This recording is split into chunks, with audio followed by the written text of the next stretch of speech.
Okay. I presume we're going to be live in a second then. We are. And there's another one for you, Rhydian. I think we're live then. Ish. We should be. Yay. Is that the Brummy version? Yeah. Tell you what, Phalange. it can work for any particular dialect, actually. Not enough F's for Welsh. Phalange. Or something, I don't know. I don't really want to spit all over my monitors. Double F, double L. Evening, Mike B. And we are live on the live page. I think we are, because chat apparently have noticed we're around. Oh, hello, chat. Good evening, chat.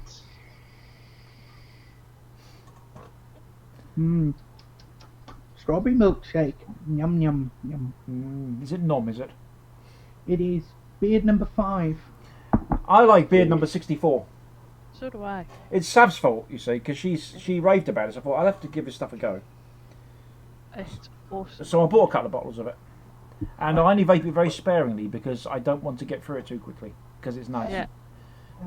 I've had to stop myself and I'll buy it now only as a treat. Yes.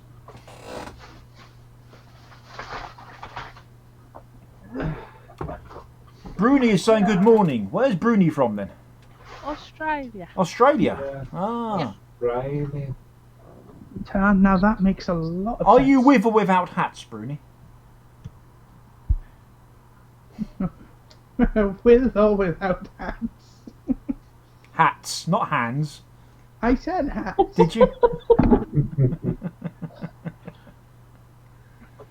Oh well.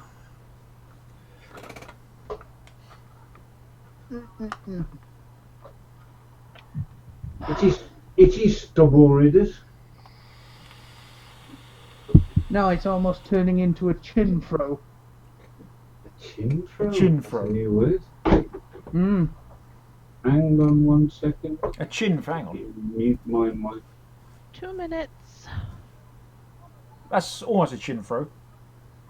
Now I have to rearrange the beard. Mine's not long enough to rearrange yet.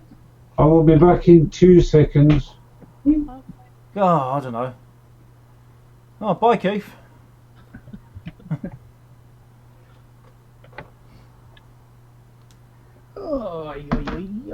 Oh, it's Wednesday. Oh, yeah, so it is. No, crikey. Now I Yeah. now I know where I am in the week. Oh, you haven't been on it for about 3 years, have you? No, I don't know. I really don't know.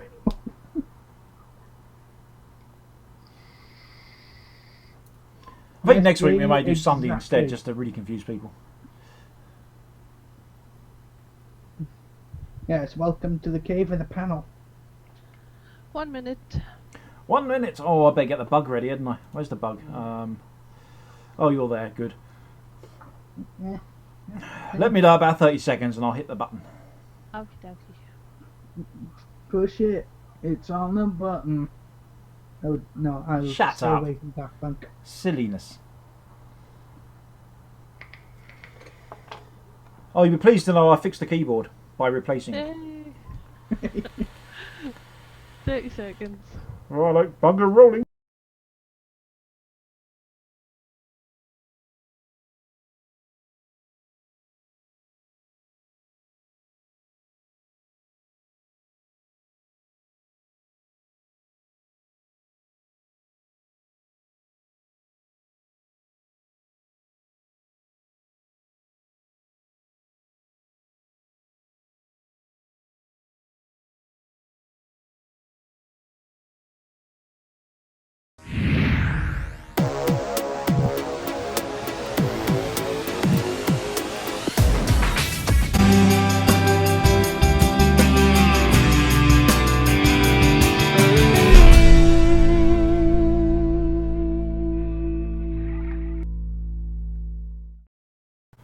Happy Wednesday!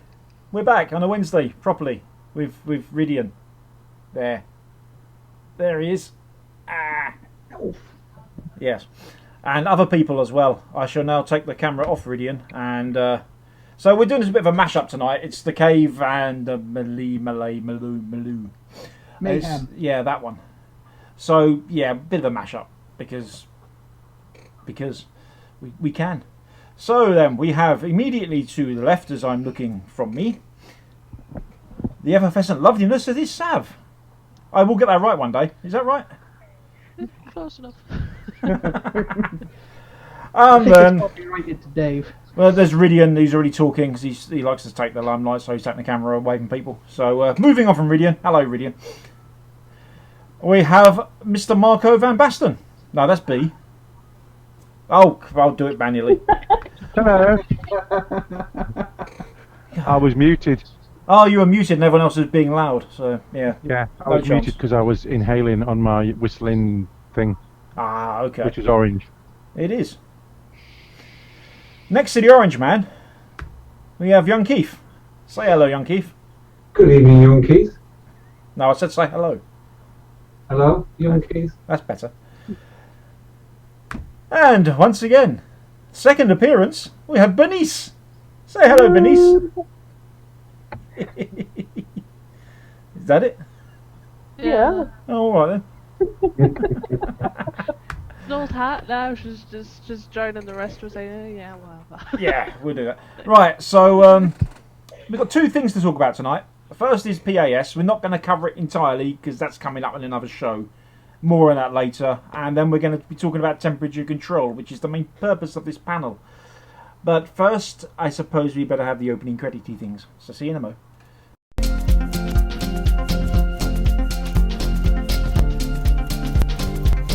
Joytech UK are proud sponsors of VapeTrails.tv.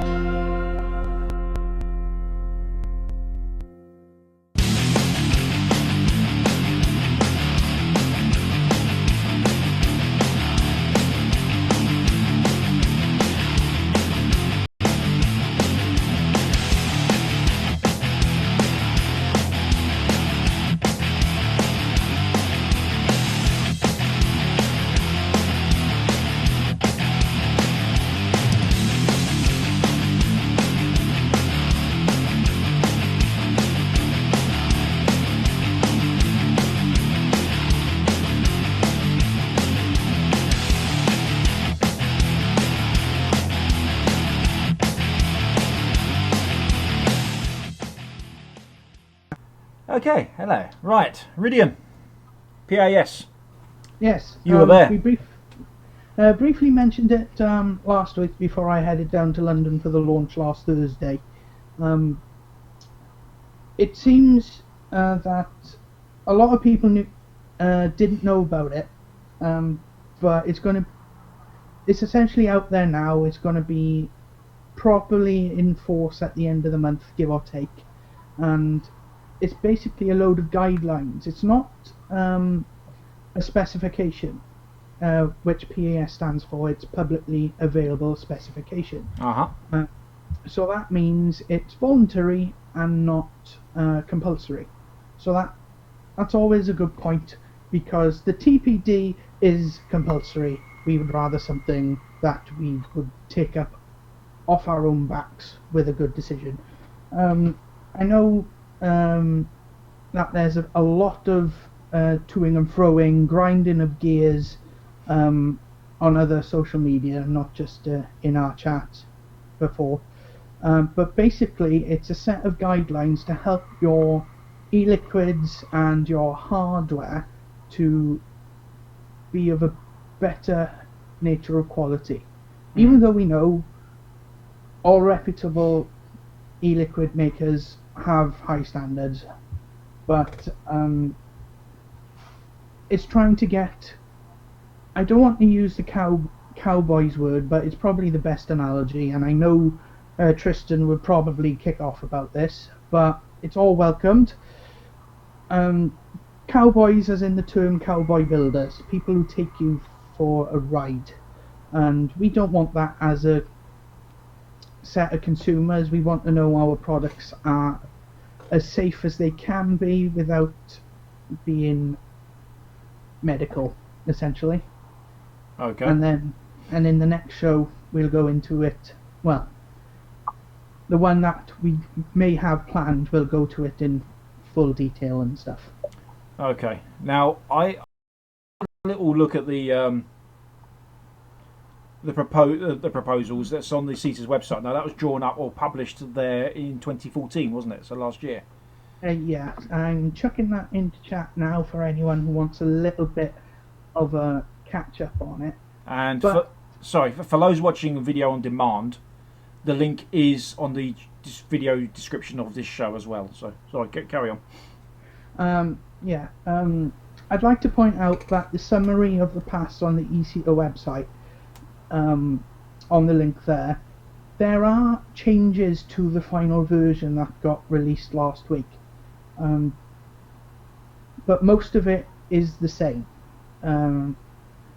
For example, they proposed a blacklist of ingredients of sorts, but the steering group, which is a group of industry and trade specialists, so trading standards, the Advertising Standards Agency and all that, they came together and discussed it and decided with the best course of action to make the guidelines stringent enough to flush out the vendors and makers who couldn't give a toss about quality and safety.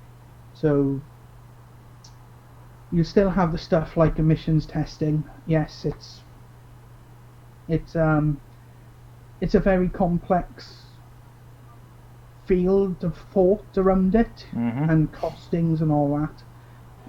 But it's for the good of the product, in my opinion, and we want to know what we're inhaling and if it's safe enough for us. Well, it is safe enough compared to cigarettes, but as a product for inhalation anyway. Okay, I'm just reading their Spiritus Vapes just put into chat. I'm literally just reading it as we are now. The Cowboys reference drives me mad, though. I've seen several small producers recently, all with ISO level labs and multi-stage clean rooms. It's easy to judge small companies and say they must be in for the quick cash, but most of us are actually trying to build a business, like DVTW et al. Were a few years ago. Yeah, that's true, but there's also a lot of people out there who are in it just for the quick return as well. It's naive to say there isn't. Because the Cowboys bit was put in by a blog post or press release by Totally Wicked after it was launched, and Fraser was at the launch and he gave a little talk about it, and he said the pass does not assume manufacturers will not act responsibly, and the manufacturers that he is talking about are exactly the same manufacturers as Spiritless Vapes is talking about. And with the pass, because it's industry-led regulation, guidelines and stuff, it essentially means that there is no need for draconian regulations such as the TPD, which is medical in essence. So, as I've said before, I would rather see a shop have a sign up saying compliant with British Standards Institute, publicly available specification for e-cigs and e-liquids, compared to compliant with Tobacco Products Directive. It's a bit about marketing, but it's about the product at the end of the day. Well, yeah, when it boils down to it, what would you rather see? Would you rather see a BSI logo or pharmacy? That is actually something Lorian said as well, because Really? she was there and she gave a talk. She actually said consumers don't care about specifics of standards, but they look for a set of numbers or symbols instead, so they get confidence from those symbols. It's like the BSI kite symbol. Most people recognise that. Okay, now just basically, moving on from this, we were planning on having both Catherine and Lorien on this evening, but they're both not available at the same time, so we are working on getting them both on the show, and maybe a few others as well. Basically, to really have a good discussion about this. So this is just really just, I wouldn't want to say lip service. It's more, yes, we are covering this, but we're not really going in depth today. Okay, I'd just like to point that out.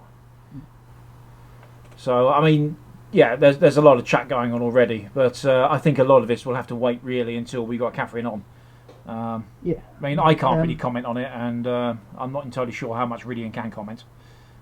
Yeah, it's with regards to the consultation process on the pass. I submitted my thoughts. My employer submitted their thoughts, and I would hope a lot of the smaller juice manufacturers, etc., submitted their thoughts as well. But the ins and outs of the consultation and the steering discussions, Catherine is best placed for that. Yeah. Okay. Do the rest of the team have any comments at all? That was the main thing that I was curious about, was the consultation process. Was this opened up to all the smaller vendors? Because a lot of the smaller vendors are saying they'd never heard of it, or they would have liked to have had input in it.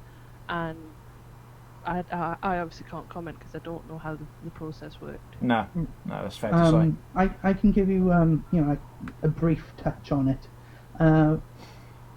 When I was informed about the past consultation, I shared it as much as I could in the Facebook groups applicable to vendors and manufacturers. I pointed it to them, but if they didn't want to contribute, that was their choice. I don't want to put any small manufacturers in a bad light whatsoever. It's just the opportunity was there. It's up to them to take it or not. Same with the Department of Health TPD transposition consultation. It's out there. Give your voice. Okay. Lovely. Right then. So if that's what we'll do, I think we'll take the ad break early, and then we'll get on to the meat of today's show, which is going to be about temperature control. So let's have the ad break, and then we'll just give it a little bit of separation, and then we'll crack on.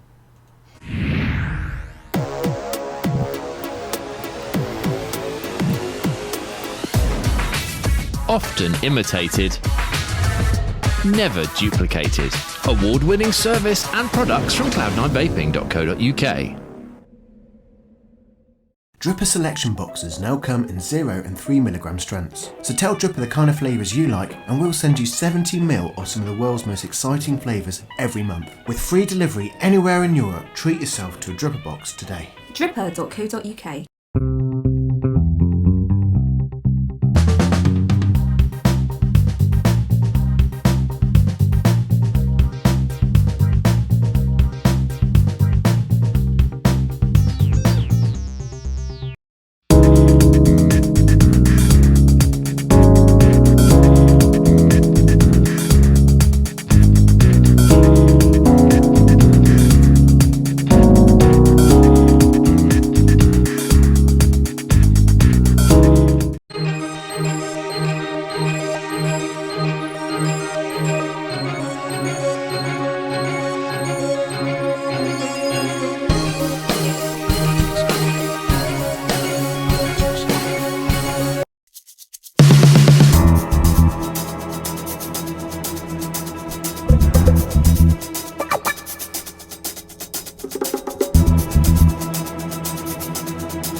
Hello, we're back. Right, so the temperature control topic then. This was basically inspired by a chat we were having in our team Skype chat the other day, during the weekend. Sav was curious as to know how temperature control actually works. Be honest, Sav's thick and she hasn't got a clue how temperature control works. No, I wouldn't be saying you're thick. Because I've tried, my brain goes... No, well, what? Yeah, there's a lot of science involved. So, okay, I basically come up with a little analogy. I like to do these things. and it was the car going up a hill with a speed camera at the top. Okay, so you need to, it's a steep hill, and in order to get up the hill, you're going to need to apply more throttle. However, once you reach that 40 mile an hour speed limit, we'll say, as an arbitrary number, you're going to get a fine and a couple of naughty words in your driver's license.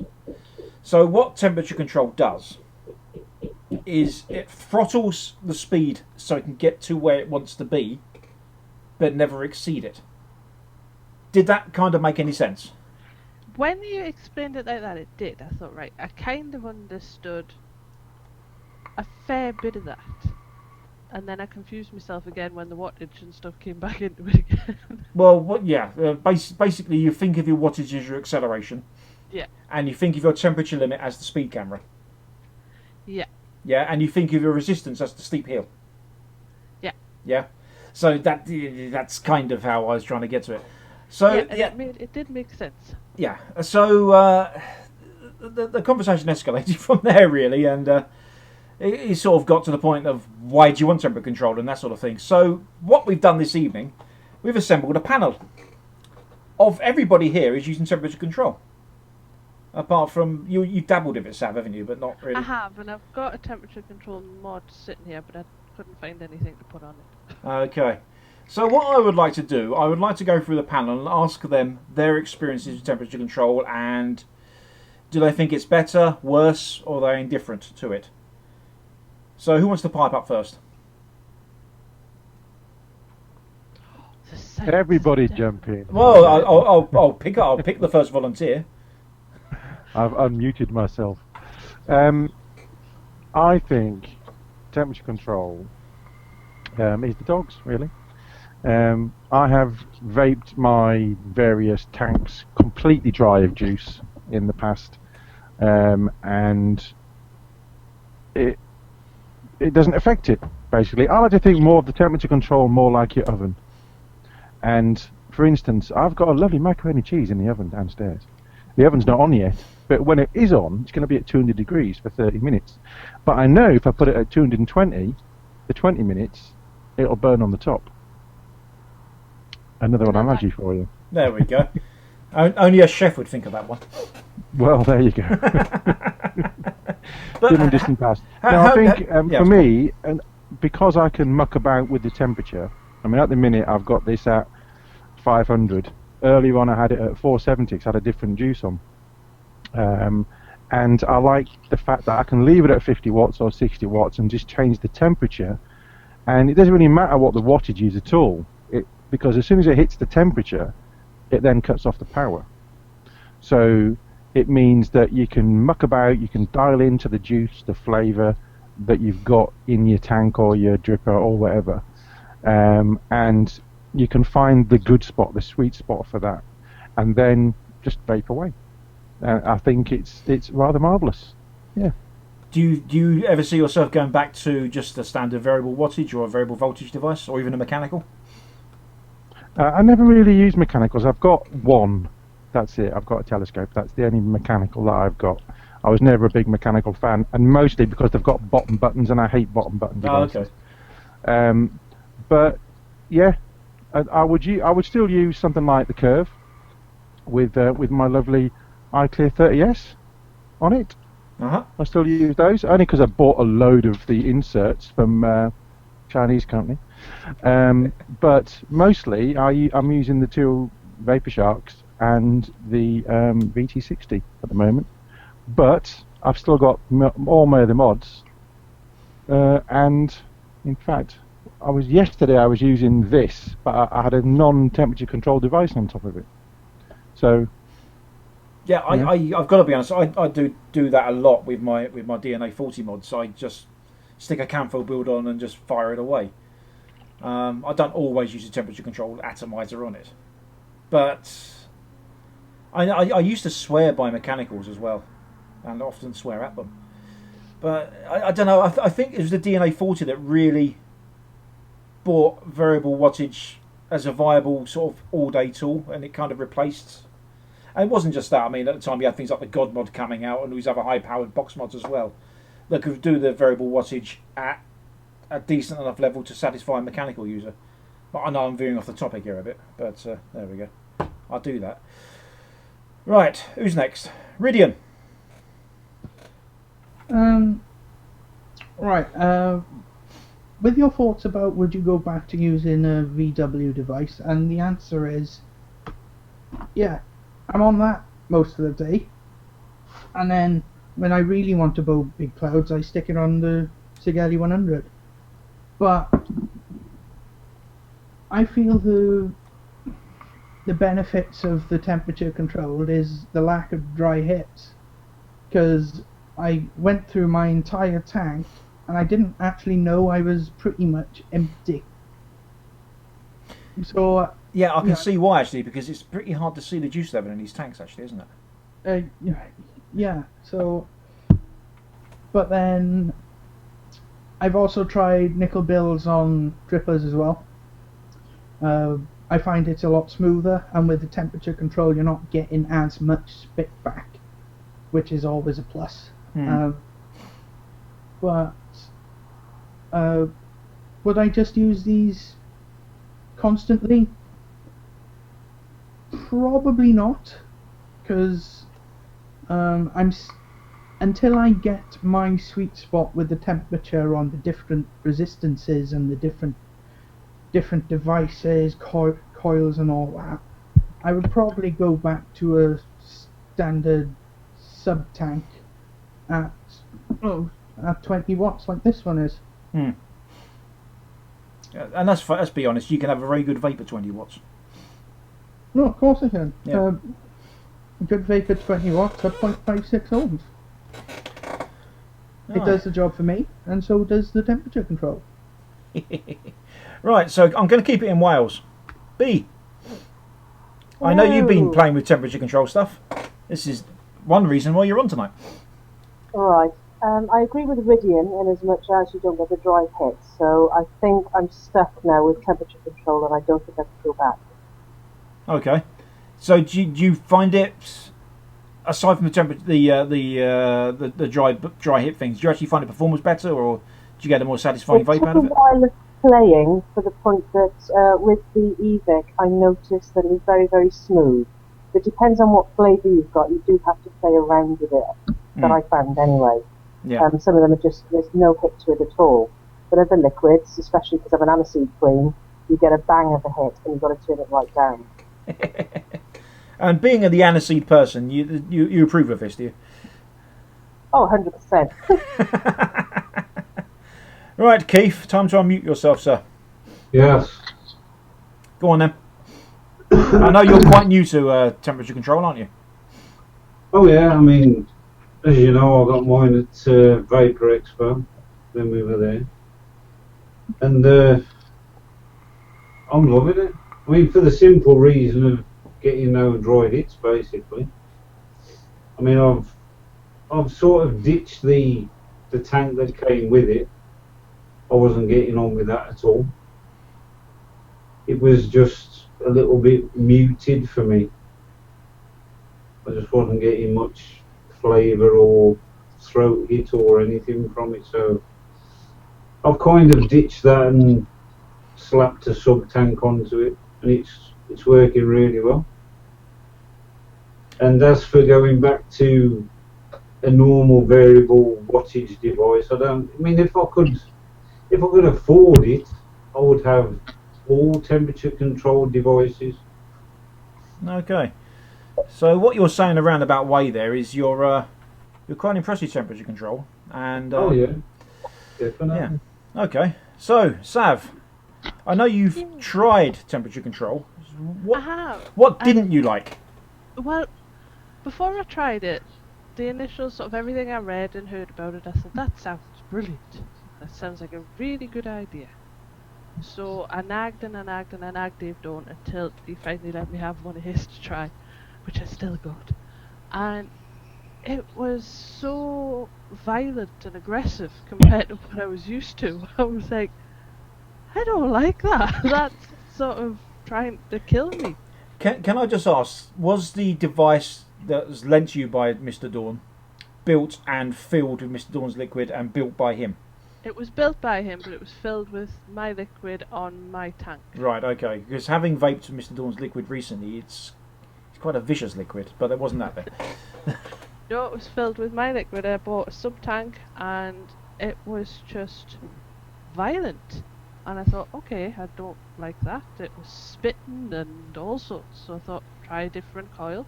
And the first couple of vapes were nice, and I thought, okay, that's quite pleasant. And then it always sounds bad when I say this, but then it spat hot juice down the back of my throat. Ah. And it was very and I thought, I don't trust it now. I don't feel comfortable to pick it up because I don't know when it's going to be nice and pleasant and when it's going to be violent and aggressive. So it went back in the cupboard and that's where it stayed. But now I'm looking to sort of dip my tootsies back in the water again. Okay, so you've got a DNA 40, haven't you? I have. You have. So you just need to get yourself some sort of nickel coil thingamajigger Yes, that's one of them. Sub-tank. Yeah, one of them. So okay, I'll be interested to know what you make of it once you've done it again then. Yeah, because I mean, I didn't even sort of get to the point of sort of playing with temperatures or anything because, I mean, I didn't massively understand as a nuclear the whole temperature thing. Yeah. Because when you're talking about sort of 500 degrees or something, that sounds really hot to me. And Yeah. I don't want something really hot. Think of it this way, Sav. It's like if you got a dripper at 50 odd watts, and cause it's persistently pumping out that power, the coil gets hotter and hotter and hotter. So you'll probably end up having hotter juice spitting out at you if your build isn't spot on. But while you were saying that, could that spitting be down to the thickness or thinness of the juice? Actually, one question I didn't ask: was the coil one of the OCC heads, or was it an RBA actually built by Dave? No, it was one of the OCC. It was, okay, fair enough. Yeah. I gave up building coils long ago because I'm really not good at it. So no, I thought, okay, we'll stick with the OCC stuff, and I thought, okay, everyone's saying the sub-tank's the way to go, and we just didn't get on, and it was enough to sort of put me well off it, and I went back to dinosaur mode. And I mean, only recently I've sort of ventured back to sort of the sub-ohm tank, and then I think, now I should sort of go the step further again and see, because I still love the concept of it. The idea of it is brilliant. It really is good, but I just need to be brave enough to do it again. Just out of curiosity, what's Kat's thoughts on it? Because I know Kat likes a very tight drawer on her atomizer. She hates it. She absolutely hates it. She hates it because it forces her to lung inhale, and she doesn't like lung inhale. Okay, that's fair enough. So she doesn't like it at all. One thing I found with the VT, especially the tank, in temperature control mode, with a very thick VG heavy juice, is just that it was, I don't know whether it's because of the head, the style the coil head is built in, it felt like the juice wasn't keeping up with the temperature, the heating up part of it. It's like, we discussed this in the team chat, and so what I did, I put in a 50-50 and set it to the same temperature, and the atomizer head is the same resistance, and now it's chuck it. So despite variable temperature, you've still got the other variables as well. Right. Yeah, there is a question in chat, actually. I'll just field quickly. Whip It Up 69 asks, what is the safe temperature? Now, it's generally agreed that if you've got a wet coil, if you take it up to no higher than 530, then Fahrenheit that is, then no nasties will be produced, as long as you don't exceed that 530. Oh dear. That's your choice though, yeah? It tastes nicer. Didn't Dave, in the last Haze Hour, he was asked a similar question, Yes. and he said it was 545. Yeah, So but put in generally 540. generally speaking, you set it to 530. Yeah, I mean you can take it higher, of course. know. Equivalent in centigrade? Oh, I don't know. I'm not a meteorologist. I don't know my bloody. I never. I generally measure temperature in Celsius, but because the first DNA 40 I got only had the Fahrenheit mode, I've stuck with Fahrenheit because that's what I've gotten used to. So That one? yeah, that one there. Yeah, I don't know how you managed to get your hands on that. No idea. But yeah, so I've stuck with Fahrenheit. So I've never really used it in centigrade, so I can't really say. But look it up. But the Analordis's VT is set at 240. Is that Fahrenheit or Celsius? If it's Fahrenheit, you get not a lot of vapor reduction. Can I just say that mine is on 500? So my and my VT smell is on 600. And that's with the flavours what they actually taste the best at for me. Yep. Okay. That's fair. And this is what Marco mentioned as well, that you can adjust the temperature in order to suit the flavour. Now Marco did actually mention, I mean, feel free to chime in, Marco, that you never play the wattage anymore, do you? No. So I'm in the middle of rebuilding the studio PC, so excuse me if I'm all over the place. As last night was a bit of a dodgy night because it went a bit wonky before I went live. Yeah, I kind of stick at the same wattage, but I just on the VT60 because of you change the temperature rather than the wattage all the time. I keep it at either 50 or 60, and then just change the temperature. And I just got to tell you that 540 degrees Fahrenheit, is 282 degrees Celsius. There you go. I'm running 3 keyboards, 2 mice, and lots of things going on. Yeah, so I keep mine at 500, which is something or other. What was it? 500 is 260 in Celsius. Yeah. So I know the temperature needs to be a lot lower if you don't want to burn your coil at all. Anything less than 420 degrees Fahrenheit will not burn cotton. However, if your coil is even slightly wet, you can take it higher. You're going to notice the lack of vapor before that cotton actually dries up completely and burns. Okay, so whilst it's a nice party trick, and when I first ever showed the DNA 40 on the show, I did the whole dry burning thing. In real life use, your coil's never going to be like that. Okay. Yeah. So anyway, so do the rest of you guys just keep the same wattage and change your temperature? Yes. Mine's always on 60 watts. Okay. My DNA 40 is always set to 30 unless I accidentally press the plus and minus buttons. I've got the VT set at 30 watts rather than 60, which I had when I first had it, but because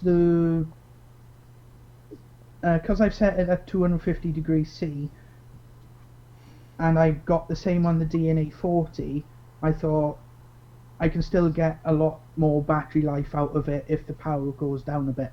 Mm-hmm. But if you want the temperature to be reached faster, put the wattage up. But yeah, and that's going back to the analogy again, isn't it, of getting up that hill? Yeah. Yeah. I would rather a device that lasts me a while on one charge, even though the VT does it.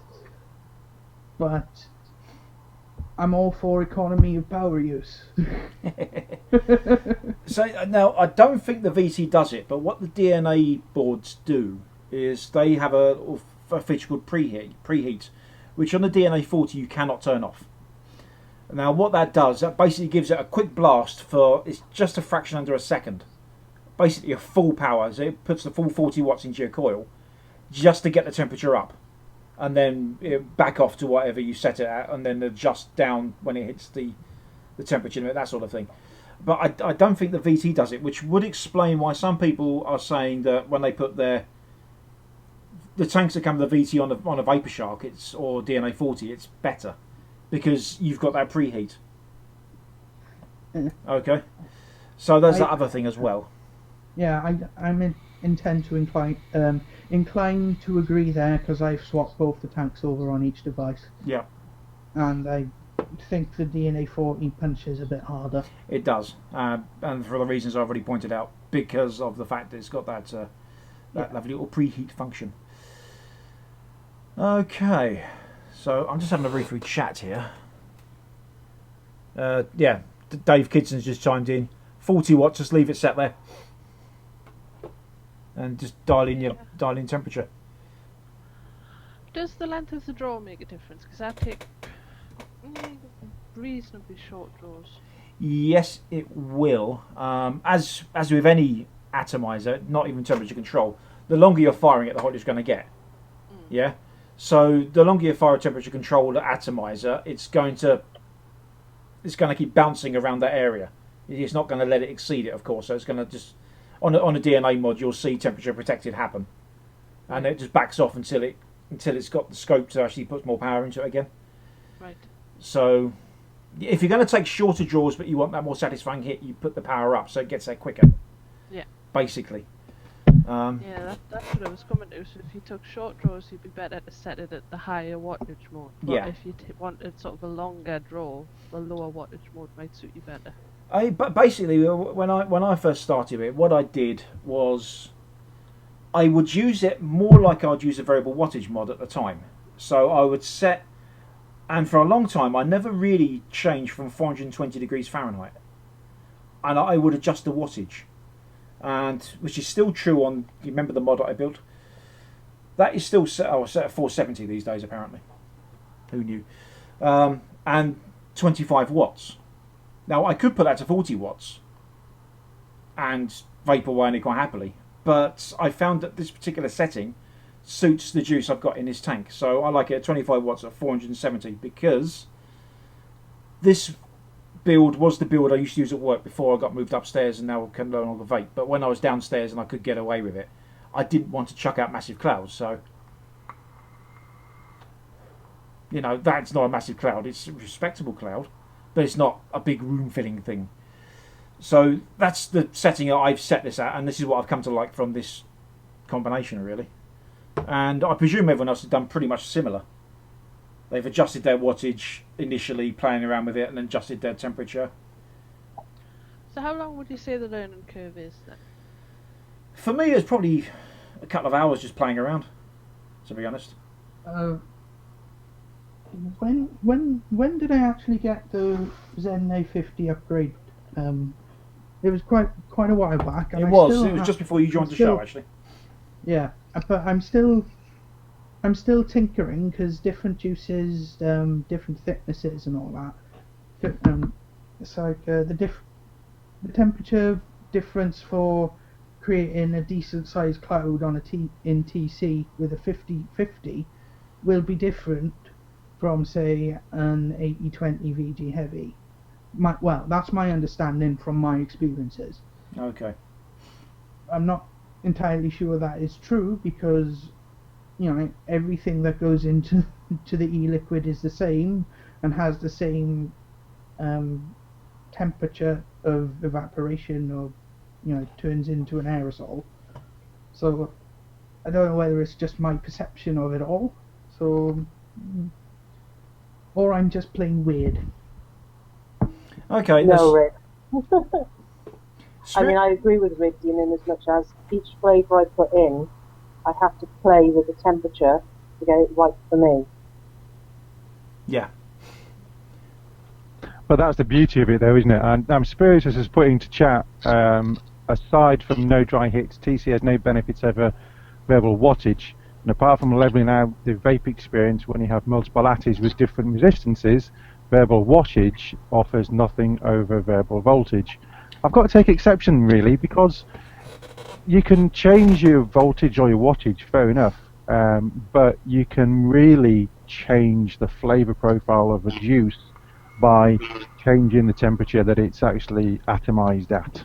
That's exactly right, Marco. I was just reading that, and I was actually going to point that out myself. But what temperature control does? It allows you to change the flavour profile. I mean, if you look at this, that sub-tank, right, if I get it into shot, there you go, that is empty, right? All that's left in there is the juice in the wick. I've got it set at 500 degrees Fahrenheit, and it's a 0.21 coil. And I've got it set at 25 watts.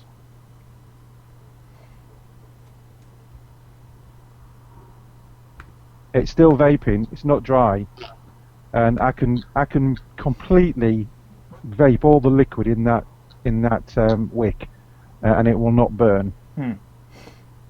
Having said that, the combustion temperature of paper is 451 degrees Fahrenheit, if you've ever seen the film. Which was in fact Mr. Lucas's first film, I believe.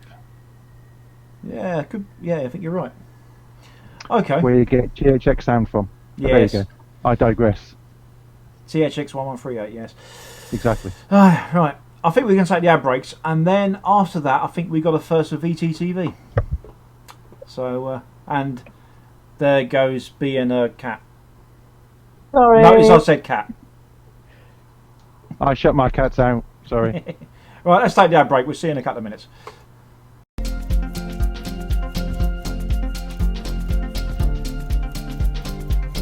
Joytech UK are proud sponsors of VapeTrails.tv.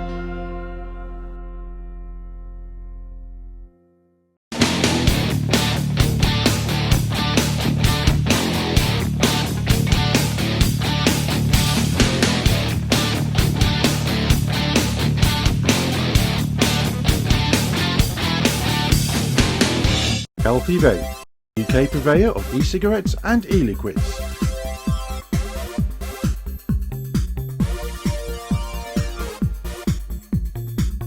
Proud sponsors of vaping entertainment on Vapor Trails TV.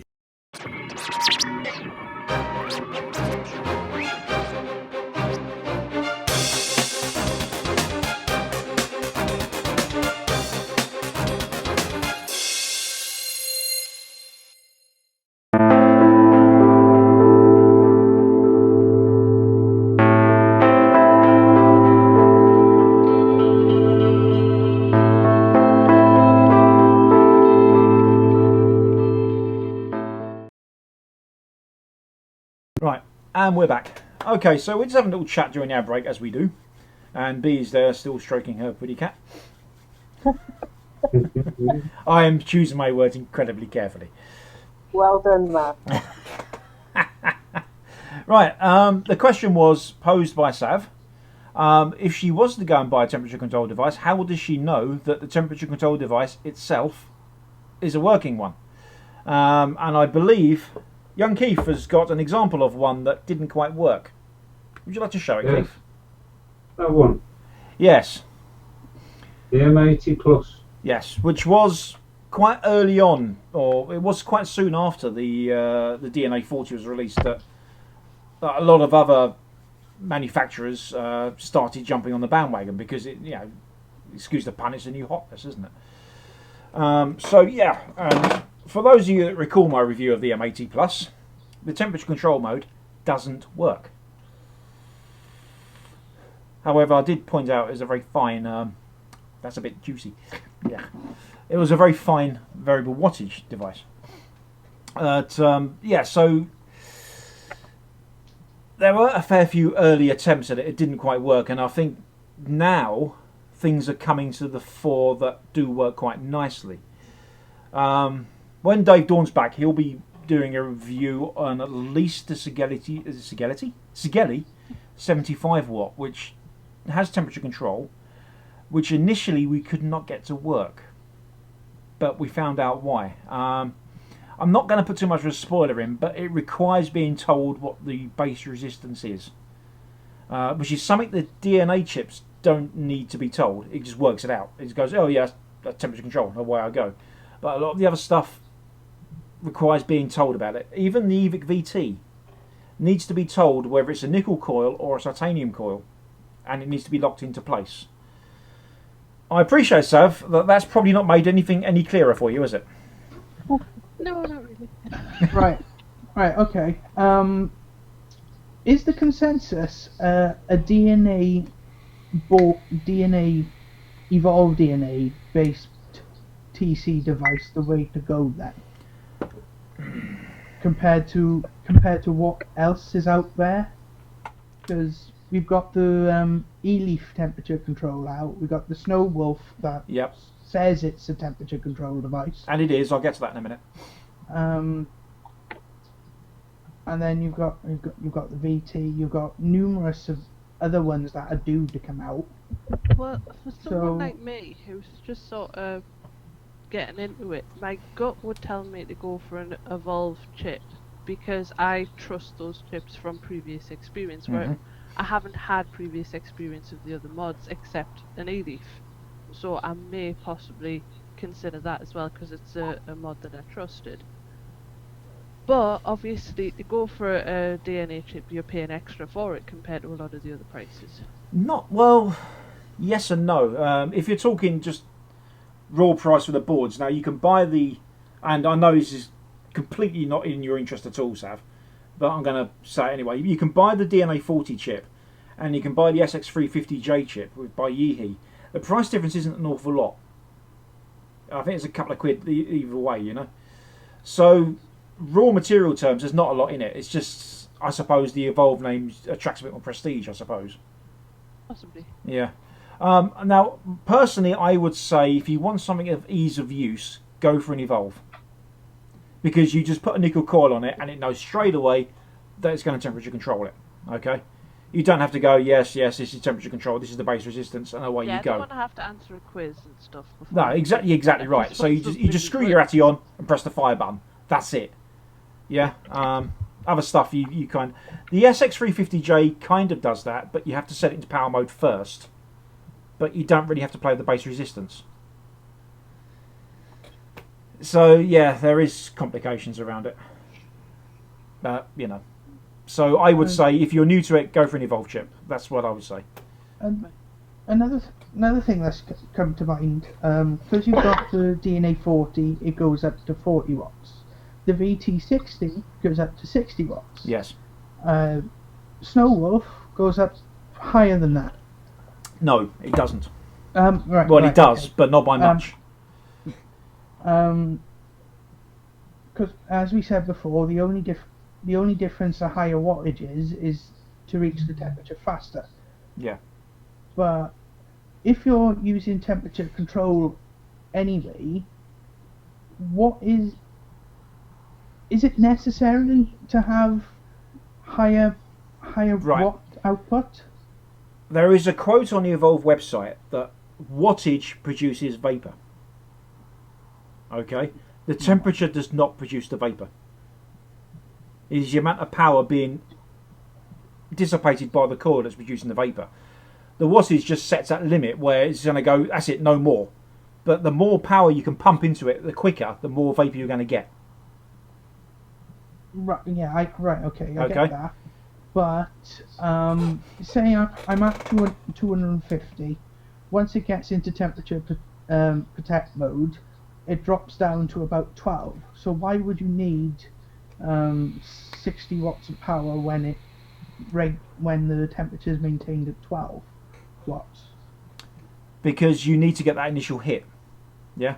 I'm going to show something in a minute which might clarify this. Alright then. But we'll get there. So as you said about the Snow Wolf, now the Snow Wolf is advertised as a 200 watt mod. Yeah, and there's Bernice, and she has one. There we go. Now, it is a 200 watt device, but in temperature control mode, it will only go up to 70. You can set it higher, but it will only put a maximum of 70 watts in the temperature control mode. So there's been a bit of hoo-ha about that, but the specs are actually there. So there we go. And B, are you quite happy with your Snow Wolf? I love it. There we go then. Can't say fairer than that, can you? Yeah, simple review. I have to say though, putting my two penneth about the VT60. Yep. I was waving furiously there to get your attention. Sorry, I was looking at the camera. So. But yes, it goes to 60 watts, but it starts at 30. Yep. So that is a big downside if you want to use it with a device that's not temperature controlled, because you're starting at 30 watts.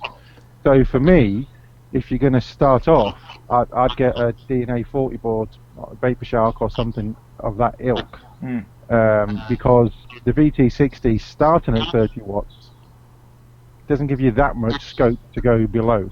Yeah, that's true, and the DNA boards will fire at 1 watt. Well, I say fire, using the loose temperature, but they will activate at 1 watt. You'd never want to, but they can. Anyway, we've got 10 minutes left, so I need to show this, don't I? Since keeping in with the temperature control theme, some of you might have seen my Periscope the other day. This is a fully 3D printed mod. I'll just take a vape on it.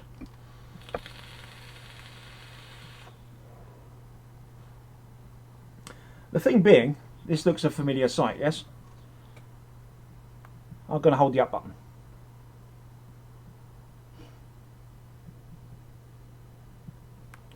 $200 watts. And for those in the panel, there you go. I am not going to press the fire button at 200 watts. It will burn my throat out. Oh, chicken. No way. 100 I can handle, that's it. I am not going to fire it that high. Come on, No chance. You were a professional vapor. No, I never told you that. I told you many things, Marco, but that's in confidence. I'm going to do it 100. There we are. There's 100. Get rid of your nose hairs, Matt. There we go. That was at 200 watts and at 450 degrees Fahrenheit.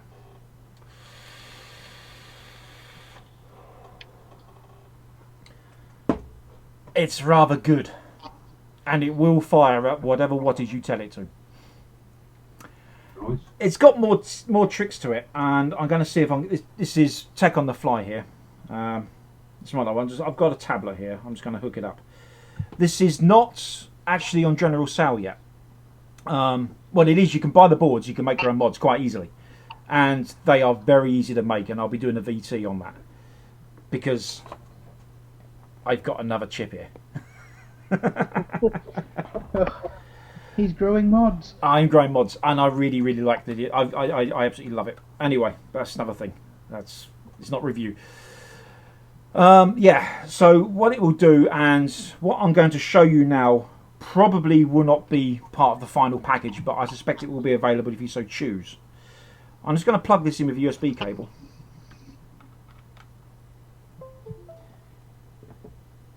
Oh, there's life.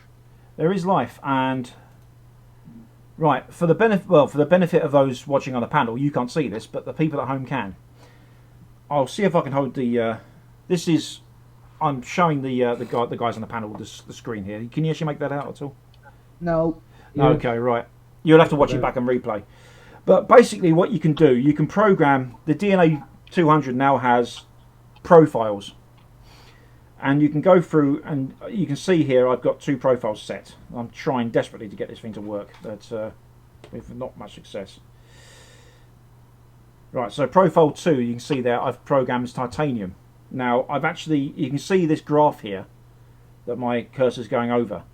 That is actually the temperature coefficient for titanium wire, which has been programmed in. By default, out the box, it will only do temperature controlled on nickel. Okay. But you can program it to do whatever you like. You could program it so you could have a temperature coefficient of a titanium wire with a nickel Clapton coil around it. If you can work that all out, you can program it in here. Now, this is generally going to be for manufacturers of devices like Vapor Shark are going to pre-program their devices with certain settings. And what you can do, you can set it for certain tanks, and you can set all the levels here for power, temperature, all that business. And I will go over this in much more detail in the proper VT. But what I want to show you guys right now is the device monitor. Okay, so sorry, my throat's getting a bit coarse here. This is on an atom-powered tablet, so it's not particularly quick. But what you can see here, you can see the black line at the top is the current charge in the battery pack. And I'm going to... There is a green line, which is currently not visible, but that will show the power that's being output. I'm going to tick this one, which is show a dark green line. that will show the power that's been set, and you can see that's 100 watts. And I'm also going to tick the dark red, which is temperature set. So you can see there 450. I'm now going to take a drag on it.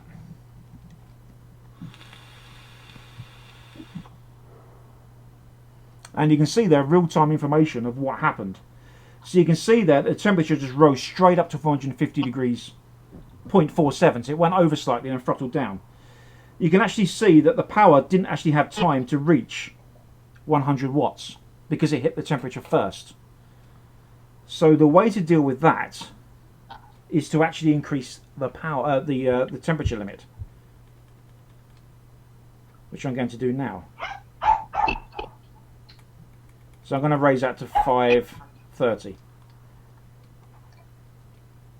As you can see there, the red line just went up. Oh, and I've still got the device locked, so there we go.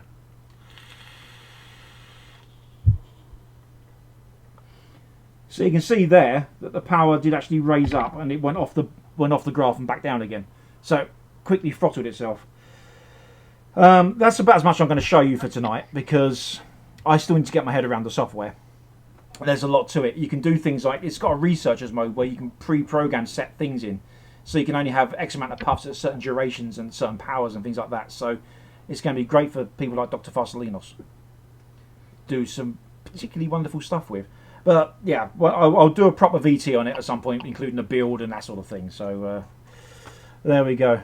And so sorry guys, you couldn't actually see that, but We'll catch up. you'll catch up. It's at the last 10 minutes of the show, so you'll see that all right.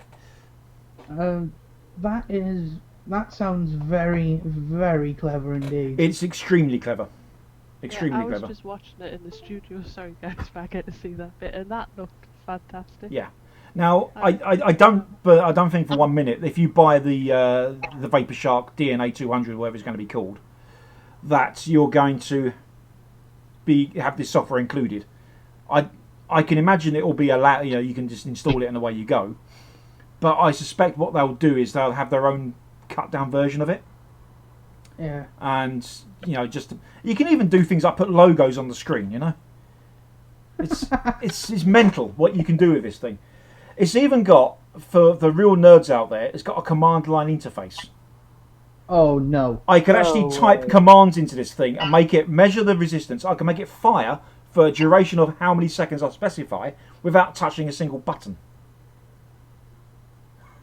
It's a phenomenal device, it really is. That's kind of the old EVIC type thing, isn't it? It's much more than EVIC though, much more. Yeah, I've seen a few of your screenshots. I've just got to say, David Luckhurst in chat said that in power mode the VT60 goes down to 1.1 watts, and he's quite correct.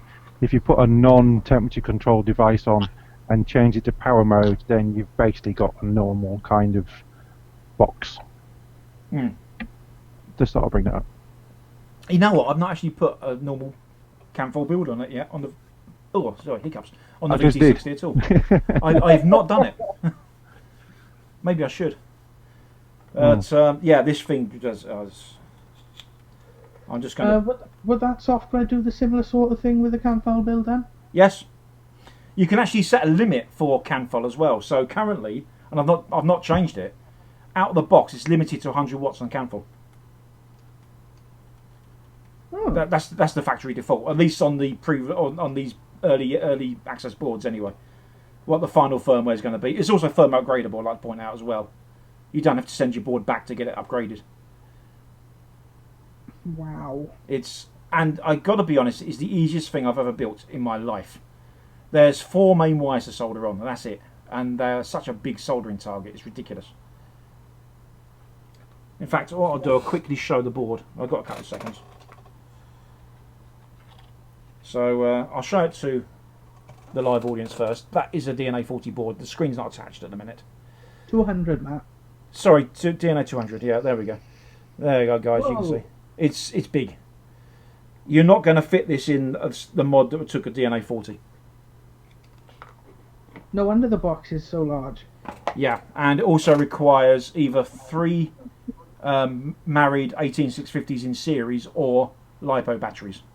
3-cell LiPo batteries. Yeah, I'm not going to ask what's in the box until the VT's done. So. Well, this one Yeah. Have you got the three 18650s? Nope. Ah. That is 2,200 milliamp hour 3-cell LiPo battery in there. And hats off to Graham Gores, actually helped me out on this.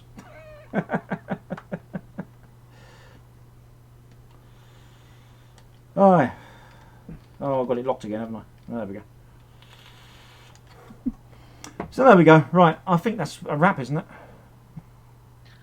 I think it is. So yeah, sorry for getting a bit technical and boring everybody senseless there. But It's all fascinating. We're all nerds at the end of the day. we are, aren't we? Mostly, anyway. But as I say, I will do a proper VT with a build and that sort of thing because, yeah, why not? There we go. Does anyone else fancy a DNA 200 yet? No. No? Because Personally, don't see the need. Yeah. I don't see the need to have 200 watts of power. I've got to be honest, I don't either. But my God, Unless it's I'm fun. going to, light a small fire somewhere and I need it to, light something or something. Personally, 60 watts is plenty for me. I might get a 75 or something, but yeah. Yeah. Or if one of your chandeliers go out and you need to power it up. Oh, you could do that. It's completely unnecessary, but it's good fun. And to be honest, I think a lot of this is a response to people saying, "Oh, only 40 watts." Okay, you want watts, do you? We'll give you watts. Yeah, you need 2.21 gigawatts. That's what you need. Aye. Gord's already has that. And a Tesla coil. Yeah. Yes. Right. Anyway, Or I think we better go. Car battery on a trailer. Yeah. Carry on, Matt. Your show. We better go. Right. So let's say good night, shall we? Sav. Good night. That was fascinating and interesting. Thank you very much. I'm surprised you're not asleep. No, it was good. I enjoyed it. Rhydian. No star. Yeah. No star. Whatever that means. Marco. Yeah, I'll unmute. Yes, good night. I will see you next week. I was going to say the phrase, but it spells something dodgy, so I'm not going to. I'll see you next week. I'm on update 30 of 66 on my reinstall at the moment, so I'll be here for a while anyway. Bye. Keith. Unmute yourself, matey. You're muted. Just smile and wave. Just smile and wave. There we go. B. With your pretty cat. Yes, me and Kutchi saying good night to you all. Thank you very much. Good. Right. So, our cameras. Well, we'll see you next week. It might be a Wednesday, it might be a Thursday. But we'll keep you updated. So, ta-ta.